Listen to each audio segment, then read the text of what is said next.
I genuinely think that Hollywood wants me to cheat on my future husband. And I'm not being dramatic. Because according to nearly every romance movie ever, if my toxic ex-boyfriend shows up in the rain looking mildly regretful, apparently I'm supposed to throw my entire life away and run into his arms. And I grew up thinking that was peak romance, okay? 16-year-old me watched those scenes and thought, yes, that is what true love looks like. Messy, desperate, and completely willing to destroy anyone who gets in the way. If someone leaves their fiance at the altar just because their real love walked back into town, that is not betrayal, that is epic. Because now all I could think about was how almost every single iconic love story involves some type of cheating. And that's not an exaggeration. The Notebook, cheating. The Office, cheating. Titanic, cheating. Cheating, cheating, cheating, cheating. So today I want to do something very simple and very petty. I want to expose the classic ways that movies romanticize cheating, the tropes, the tricks, the framing, and why it's getting worse. Because it is getting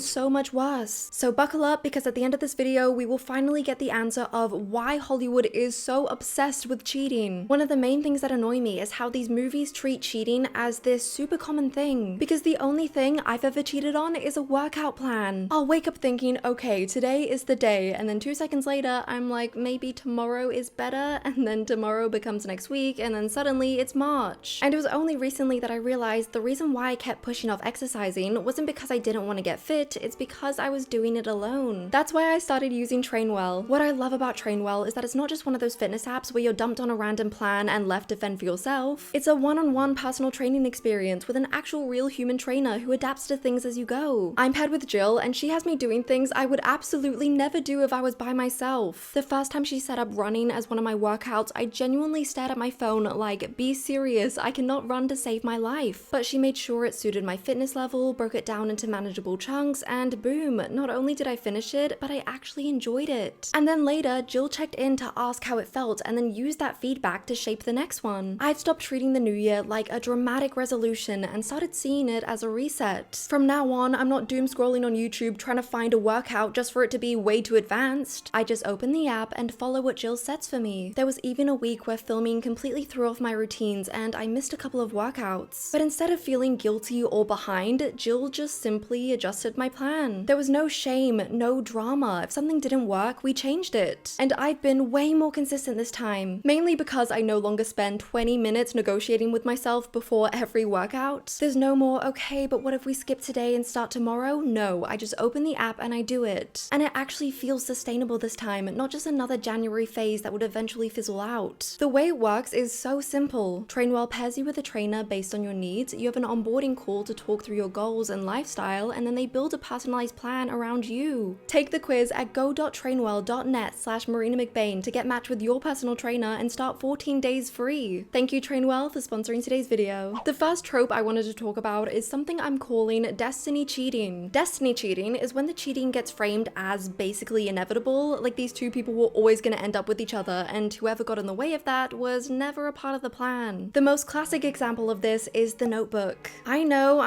everyone loves this movie. Ryan Gosling in golden hour lighting, building her dream house entirely out of love. It's a lot, and I fell for it too. But I need you to actually sit with what happens in this movie, because I feel like so many of us have been blinded by the love that we missed how genuinely unhinged it is. So our story starts with Noah meeting Allie for the first time at a fair. Well, meets is a generous term. He basically notices her in this huge crowd and immediately decides that she's the love of his life. Which, a bit extreme, but whatever. Unfortunately for Noah, she's there with another guy. Now, most normal people would immediately clock that and take it as a sign to just move on. But Noah is operating under a different philosophy, something along the lines of, just because there's a goalkeeper doesn't mean I can't score. He asks her to dance, she says no. He asks her again, she says no, and again and again and again and again. But instead of giving up, he watches her get on the Ferris wheel with her date, decides to climb and dangle on the outside of it, yelling that he will let go if she doesn't agree to go out with him. And the movie plays this off as if it's the most romantic moment of the century. I'm sorry, but if a man scaled a Ferris wheel because I rejected him, I wouldn't be thinking,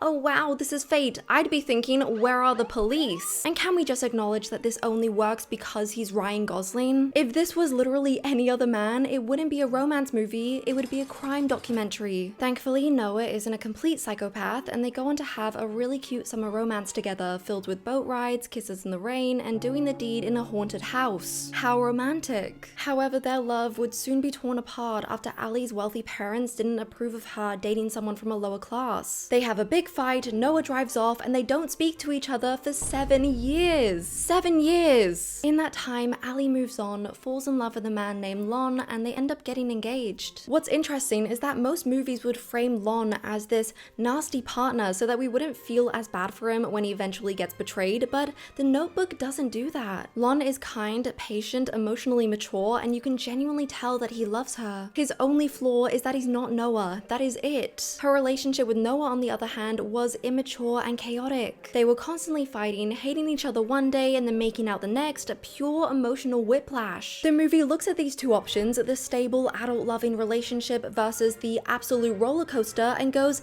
yeah, the chaotic one is the true love. Which is quite a problematic message when you think about it. Anyway, then one day, right before their wedding, Ali sees a photo of Noah in the newspaper, standing in front of the house they used to talk about as teenagers. She then immediately decides that she needs to go and check on him, just to see if he's okay. She tells Lon that she's gonna take a little trip back to her hometown, but doesn't tell him why or where exactly she's going, and Lon, being the good man he is, just completely trusts her. Poor, clueless Lon. She shows up at Noah's house, gets welcomed with open arms, and they spend the week together. And by together, I mean together, while she's engaged days before her wedding. And from this cheating, she then comes to the realization that Noah is the man she wants to marry and not Lon. Really? It had to take you sleeping with him to realize that? Thankfully, this movie does do something right, and it makes her go back to Lon and tell him the complete truth, which in a normal world, this would be where everything implodes, because any normal person would go absolutely ballistic if they found out that their fiance just spent the week before their wedding sleeping with their ex. So sitting there, you're bracing for Lon's anger, but it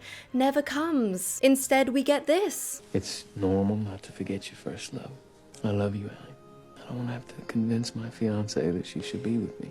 I'm sorry, what? This man just learned that her little trip down memory lane came with a bed and breakfast at her ex's house, and his response is basically just, I want you to be happy. Like, what? He reacts like he's losing a parking space, not a wife. And that is just so convenient for this movie, and actually the main point of this video. Because if he was furious, we'd be forced to sit with the fact that she cheated. We'd have to see the damage it caused. But since he's gentle and kind instead, the betrayal gets reframed as bravery. She's not leaving a man she hurt, she's choosing her soulmate. The film basically pats you on the head and says, relax, it's fine, now look at Ryan Gosling in the rain. Now I know what some of you super fans are probably thinking, what about the letters? Basically, if you haven't seen the movie, Noah wrote to Ali every single day for a whole year, but she didn't respond, so he gave up thinking that she moved on. In reality, her mum hid the letters from her because she didn't want them to be together. And yes, that is genuinely sad, and yes, I do think it matters to the story. But she finds out about these letters after she sleeps with him. The letters aren't even the reason she cheats. They're just the thing the film hands you afterwards so that you feel better about what happened. I just think the wildest part of this movie is that no one ever treats what Ali did like it's bad. There is one time where her mum attempts to call out her behavior, but it gets immediately flipped around. You came down here. You knew what you were doing. You knew this would happen. Oh, so now I'm a tramp. You are unbelievable.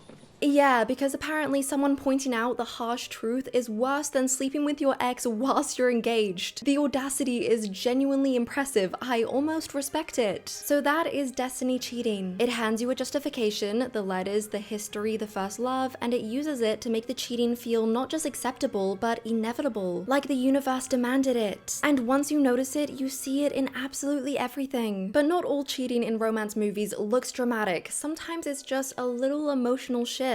Because there is a sneakier version of this trope, emotional cheating. To fully explain this one, we're going to talk about one of the most popular sitcom shows of all time, The Office. More specifically, we're going to look at Jim and Pam's relationship, which a lot of people consider to be built on cheating. This again is going to be very controversial because everyone loves Jim and Pam. I love Jim and Pam. If you were to ask me a year ago if I thought their relationship was morally wrong, I would have said hell no. But after rewatching the show this year, my opinion has completely completely changed. What happens in that show is absolutely unhinged, but it just goes to show how TV shows can reframe anything and make us root for it. Season 1 of The Office is only 6 episodes long. 6! And in that time, the show somehow gets you fully invested in a relationship where one person is engaged to someone else. In the literal pilot, Jim tells us that he has feelings for Pam. He's always hanging around her desk, he's always trying to make her laugh, just super flirty vibes. And for the most part, this is all done in a way that could be passed off as, oh, they're just good friends. But then you have the lingering looks, the grabbing hands, the play fighting. And it's not just Jim, Pam clearly plays into this dynamic as well. There's even a moment where Jim briefly starts dating someone else and Pam gets weirdly distant and jealous, which is not the reaction of someone who you see as just a friend. Quick background information, Pam's fiance Roy actually works in the same office building, just in the downstairs warehouse. And look, I know this is gonna be a bit of an unpopular opinion, but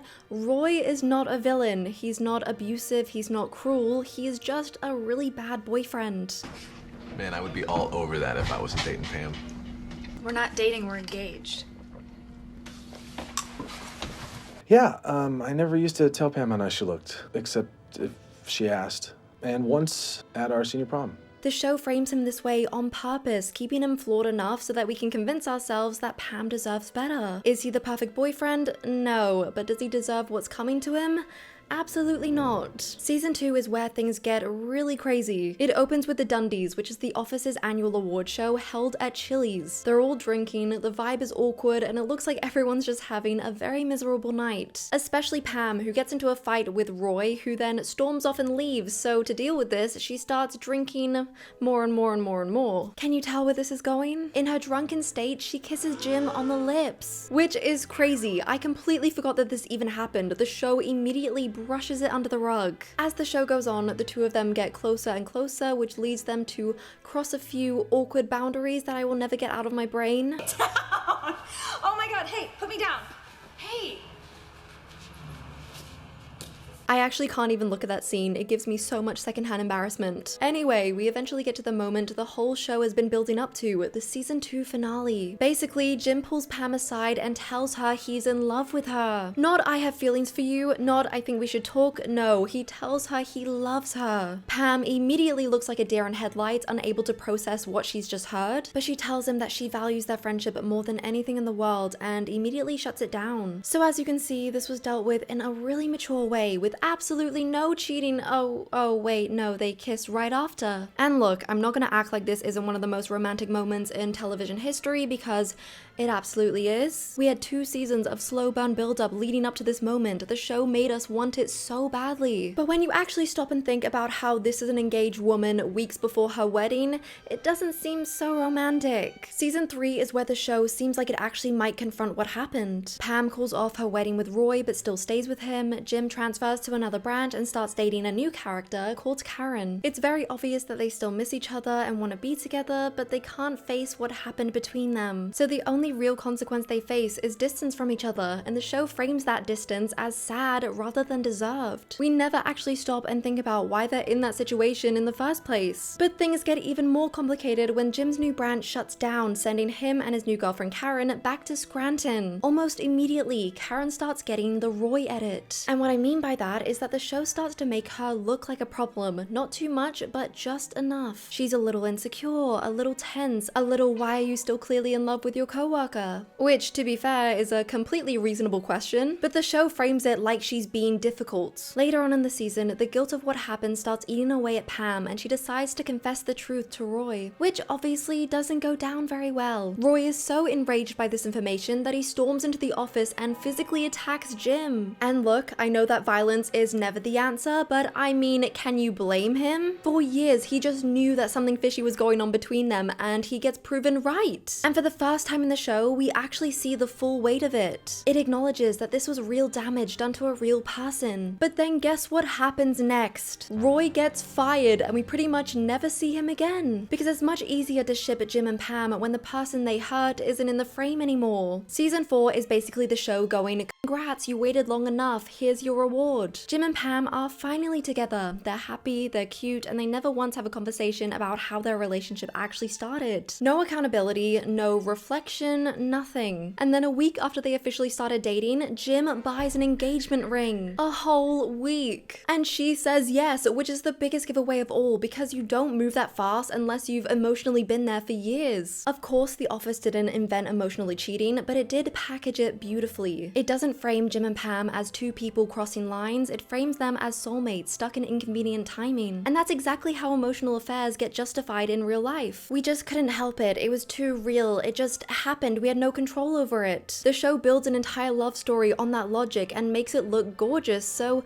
of course we fell for it. But emotional cheating only looks romantic when the camera is following the people doing it. Film it from Karen and Roy's perspective and it's a completely different show. More like a horror story. Now that we got the big stuff out of the way, I wanted to quick fire through some of these other cheating tropes because they are actually insane. Starting off with the 2024 movie Babygirl, which is an absolute masterclass at empowerment cheating. We follow our main character Romy, who is a girl boss CEO because of course she is. She has a beautiful home, 2 daughters, and a husband named Jacob, who she's been with for years. Basically, the entire plot of this movie is that she's unfulfilled in certain areas of her marriage. Wink, wink. But instead of simply communicating that with her husband, she has an affair with her much younger intern. Someone get HR on the phone immediately. The movie frames this as her sexual awakening and her just needing to find herself. And I'm not joking when I say this is literally the entire storyline of the movie, them exploring this kinky relationship. Can someone please tell me when finding yourself meant ending up in another man's bed? Not just another man, her intern. Oh, and you will not believe how this movie ends. Eventually her husband Jacob finds out and of course is devastated. There's actually one genuinely powerful moment where he says that the life they built together just became the stakes that made their affair more exciting, which is such a painful and accurate observation. From there, they have an open and honest conversation about her desires in the bedroom and then that's it. They make up, they live happily ever after. And this is where I lose my mind. Because if the solution this whole time was having a conversation with her husband, then what was the point of the affair? This movie is the definition example of this could have been an email. Now moving on, we have another trope called cheating but make it festive. Unfortunately, yes, I am talking about one of the best Christmas movies of all time, Love Actually. Even though it is my favorite, there is no denying that there are quite a few questionable moments. One of them being the storyline revolving around Juliet, who just married her boyfriend Peter. At their wedding, we meet Peter's best friend Mark, who has the job of filming their wedding video. It's clear from the jump that Juliet and Mark don't really get along that well. Juliet says that when they first met, he was strangely cold towards her, which she just assumed meant that he didn't like her. It's awkward, but whatever, not everyone gets along with their husband's best friend. Anyway, so Juliet goes to Mark's flat to pick up the wedding video that he filmed, but for some reason, he's weirdly hesitant about showing her. When she finally presses play, she gets the shock of her life. The tape isn't of the wedding, it's of her. Close-ups of her face, walking down the aisle, smiling, standing at the altar, frame after frame of just her. Which is literally insane, not just because this is his best friend's wife, but it's giving major stalker vibes. Fast forward to Christmas Eve, where we get this very famous scene. Mark standing outside Juliet's house with giant cue cards confessing his love for her, all the while Peter is literally inside the house. Just outstanding behavior from a best friend. At first you think, okay, creepy, but I guess he needed to get off his chest and be done with it. No harm done. But no, it gets worse. Juliet runs after him in the street and kisses him. I'm sorry, what is going on? And then she goes back inside the house like nothing happened. Can you imagine if Peter looked out his window at that very moment, just got up to grab a drink and bam, saw that all unfold on the pavement? It is just insane, and I have never understood why that storyline is in that movie because it's not romantic at all. But that brings me to possibly the most common cheating trope in all of romance cinema,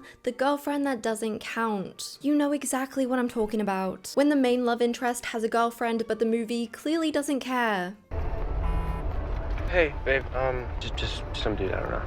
Just some dude. Now who's being nosy?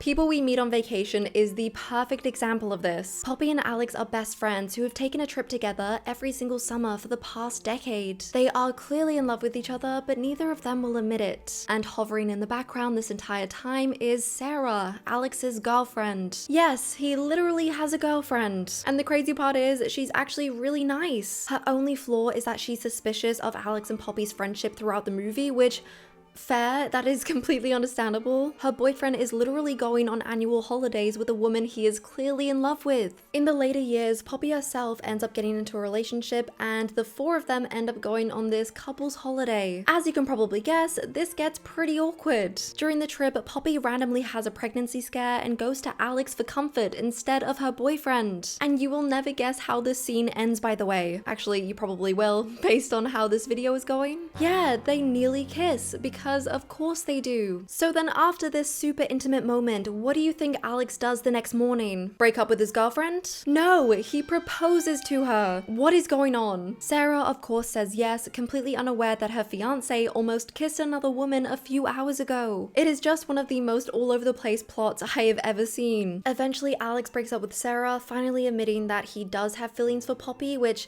I mean, about bloody time. And then guess what? Just like The Notebook, Sarah takes this breakup and admittal of emotional cheating really well. I mean, it's not like she just wasted 10 years of her life. And I cannot stress how common this trope is nowadays, and we're supposed to root for the man? Absolutely not. But now I want to flip this entirely, because we've talked about cheating when the audience is supposed to root for it, but what happens when the male love interest cheats on the female love interest? Spoiler alert, it's completely different. Let's look at the rom-com He's Just Not That Into You, which follows a married couple, Ben and Janine. From the very start, you get the idea that they're a perfectly normal couple. Not toxic, not miserable, just normal. But then Ben decides to blow it all up by cheating on her with a yoga instructor. But the difference with this movie is that it doesn't try to make the cheating romantic, not even for a single second. There's no framing that suggests he was just following his heart or that it was inevitable. He's just a man who got bored and made a really bad decision. And when Janine finds out, it is ugly, and the film makes you sit in every uncomfortable second of it. You watch her fall apart, you feel the embarrassment of it. The movie treats cheating like the painful thing it actually is. And in the end, they don't just have an honest conversation which somehow makes everything magically okay, she divorces him. Now compare that to literally every other story we've talked about. Ali cheats on Lon, but it's framed as if he's happy for her. Alex emotionally cheats his entire relationship for the past decade, and Sarah doesn't really care. The exact same act is either epic romance or unforgivable betrayal, depending on who it benefits. So Hollywood absolutely knows how to portray cheating as the disgusting, gross thing it is, but